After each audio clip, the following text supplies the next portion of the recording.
Doctor साहब आओ तो नहीं आपके यहाँ। तो एक तो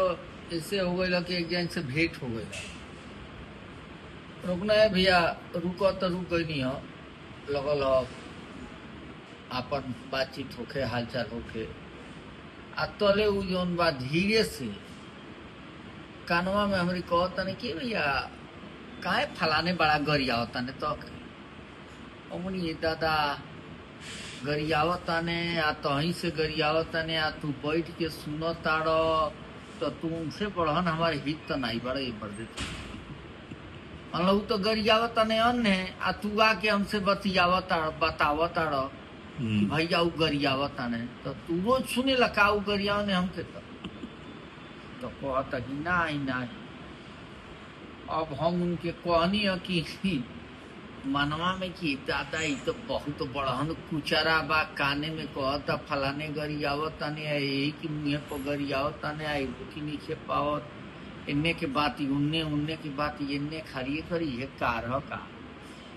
तो ये पर सावधान करे खातिर डॉक्टर साहब रोग सावधान करता नहीं सावधान रह शहर में अपनी शहरिया में कुचरन के जाथा आई बा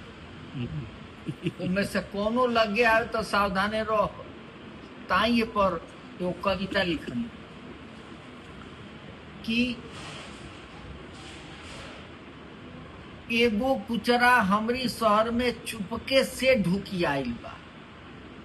कुचरन के जत्था हमारी शहर में चुपके से ढुकी आइल बा एगो नाई जत्था में आइल बा हमसे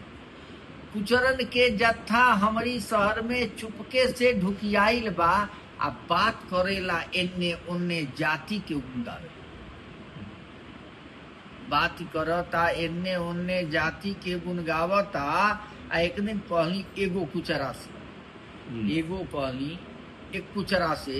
हमार बाती मती बतिये हे बाबू हम तो से बढ़न बनी जाई आते छले ले सबके बाबू तो ही के हम छली जाई हम बतिया कहनी कुचरा से उतहिए से खिसियाइल बा आ सावधान रहियो भैया शहर में कुचरा आया है शहर में कुचरा के जत्था आया है